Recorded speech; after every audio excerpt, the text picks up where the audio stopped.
Good morning বন্ধুরা, শুভ সকাল। তো সকাল সকাল দেখতে পাচ্ছ একটা ব্লগ শ্যুট করে দিলাম। তো আজকে দেখতে পাচ্ছ বৃষ্টির ওয়েদার।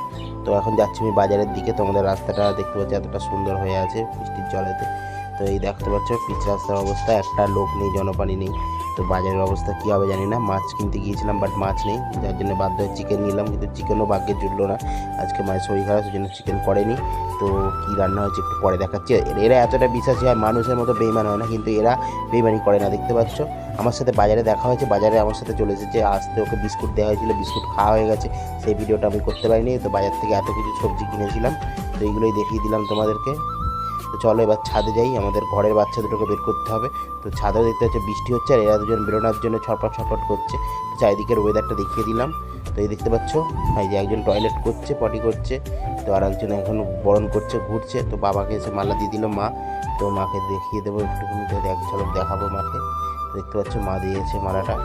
আর এই দেখো আমার ভাগনা এসেছে, তো সেই দেখো উপরে বসে বসে খেলছে। আর আমি ছাদে গিয়েছিলাম রিল শ্যুট করতে, সো ওই জন্য ওকে দেখিয়ে দিলাম। তো এই দেখতে পাচ্ছ সত্যি আজকে চিকেন হয়নি আমাদের। তো পটল ভাজা, আলু ভাজা, শাক ভাজা, ডাল, আর কালকের মাছ ছিল সেটা গরম করেছে। তো এবার সন্ধেবেলা যাচ্ছি রক্সিকে খেতে দিতে, কারণ রক্সি সন্ধেবেলায় কেকটা খায়। তো ওই ডেবরা চকলেট কেকটাও খায়। তো এই কেকটাই দিয়ে দিলাম আজকের মতো ব্লগটা এখানেই শেষ করে দিচ্ছি। আশা করছি তোমাদের ব্লগটা ভালো লাগলে লাইক কমেন্ট শেয়ার করতে ভুলো না। আর এখনও পর্যন্ত যারা আমার পেজটাকে ফলো করেনি, তো ফলো করে পাশে থেকে যাও।